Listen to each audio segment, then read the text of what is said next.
Are you having a hard time figuring out what to get Dad for Father's Day? Shop now at sportshistorynetwork.com/row1 and save 15% off your order when you check out Row 1 Brand's Vintage Sports Pictorium Gallery.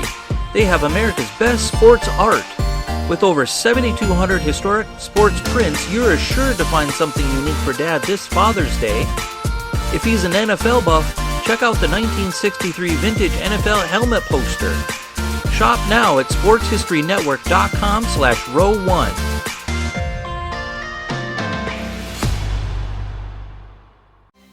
This podcast is part of the Sports History Network, your headquarters for the yesteryear of your favorite sport. You can learn more at sportshistorynetwork.com. Hello, sports fans, and welcome to another edition of Yesterday Sports on the Sports History Network.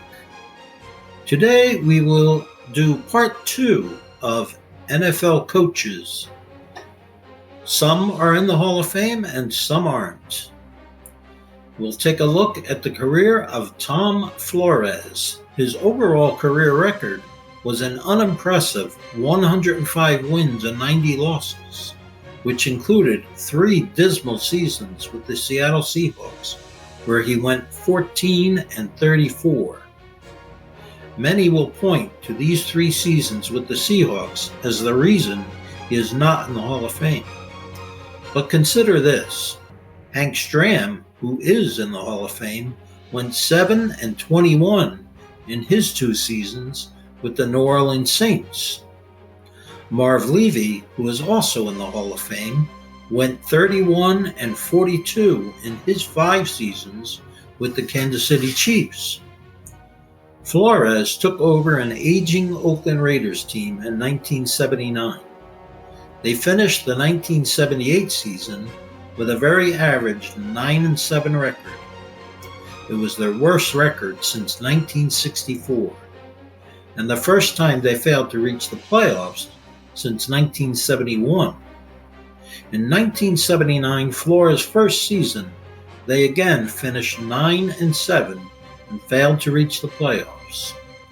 There didn't seem to be any reason to think 1980 would be any different. Many of their best players were no longer with the team.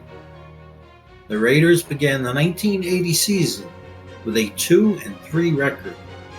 In the 5th game, quarterback Dan Pastorini broke his leg and was replaced by former Heisman Trophy winner Jim Plunkett. Plunkett began his career with the New England Patriots. He played well in his rookie season, but things went downhill from there. He was traded to the San Francisco 49ers in 1976, where his struggles continued. He was traded to the Raiders in 1978. In the game he replaced the injured Dan Pastorini, he threw 5 interceptions, and most Raider fans were expecting a very long season. But Coach Tom Flores stuck with Plunkett, and the Raiders won 9 of their next 11 regular season games. Under the leadership of Coach Flores, the Raiders then proceeded to win the wild card playoff game, the divisional playoff game, and the AFC Championship game. They were underdogs in all 3 of those games, as they would be again in the Super Bowl against a very good Philadelphia Eagles team. They easily defeated the Eagles 27-10. 3 years later, they won another Super Bowl, defeating a very powerful Washington Redskins team that went into that game with an impressive 16-2 record. Despite a rather unimpressive career coaching record of 105 wins and 90 losses, Tom Flores did a masterful job of taking 2 underdog teams to Super Bowl victories, and it is my opinion that he does not get nearly the credit he deserves for that. Whether he or the other 4 coaches we've discussed here belong in Canton, I will leave up to the voting committee. But as a comparison, let's take a look at 6 other coaches who are in the Hall of Fame that could be considered questionable choices. But before we get to those 6 coaches, I think it's only fair to mention one other coach who seems to get forgotten. Mike Holmgren had an overall career coaching record of 174 wins, 122 losses. He also led his teams to 3 Super Bowl appearances, twice with the Green Bay Packers and once with the Seattle Seahawks. He won one of those 3, and the 2 he lost were very close games. I believe if he had won 2 of the 3, he would be an easy choice for the Hall of Fame. However, as we have already discussed, winning 2 Super Bowls does not ensure you a place in Canton. Okay, let's get to the other 6 coaches who are in the Hall of Fame. We'll start with Marv Levy. His career NFL head coaching record was not overly impressive at 154 wins and 120 losses.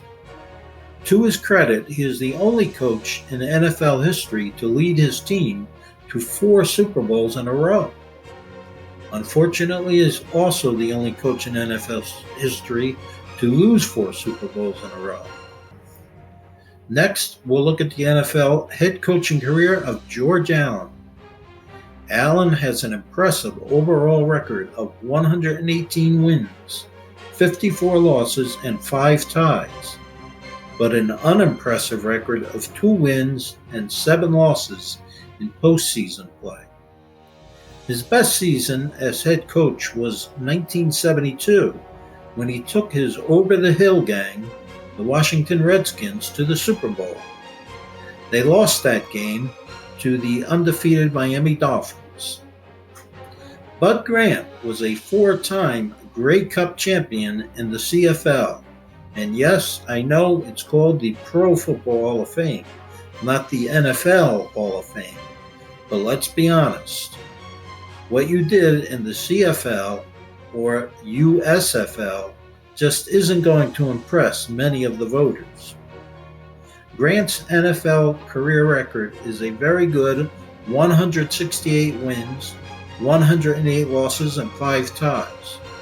Like Marv Levy, he led his teams to 4 Super Bowl appearances, but lost all 4 times. Weeb Ewbank won 2 NFL championships in a row with the Baltimore Colts in 1958 and 1959. That, combined with a Super Bowl win over his former team, was enough to put him in the Hall of Fame. But if one wants to look at career winning percentages, Ewbank is just slightly over 500% with a 134, 130, and 7 record. John Madden had an outstanding 112, 39, and 7 career record as head coach. That record, along with a Super Bowl victory, was enough to ensure him a place in Canton. The one knock on him is that he lost 6 out of 7 times in AFL-AFC championship games. Lastly, we'll look at the career of Hank Stram. Stram led his team to 3 AFL titles in 1962, 1966, and 1969. He also led his team to 2 Super Bowls, winning Super Bowl IV over the heavily favored Minnesota Vikings. Surprisingly, his career record is not so impressive. 136 wins, 100 losses, and 10 ties. My point here is not to say that any of the aforementioned coaches don't belong in the Hall of Fame. I just thought it would be interesting to compare these 6 coaches to the other 6 coaches who are not in the Hall of Fame. Which of these 12 coaches should be in Canton? Which one shouldn't be? Let the debate begin. This podcast is part of the Sports History Network, your headquarters for the yesteryear of your favorite sport. You can learn more at sportshistorynetwork.com. We here at the Sports History Network proudly partner with 26 podcasts, all revolving around the history of sports. But did you know that many of our hosts were sports history authors way before they started their shows? It's true. We've got Joe Ziemba, host of When Football Was Football, Joe Zagurski, host of Pro Football in the 1970s, Mark Morthier, host of Yesterday's Sports, Tommy Phillips, host of Lombardi Memories, and Scott Adamson, co-host of From the 55-Yard Line.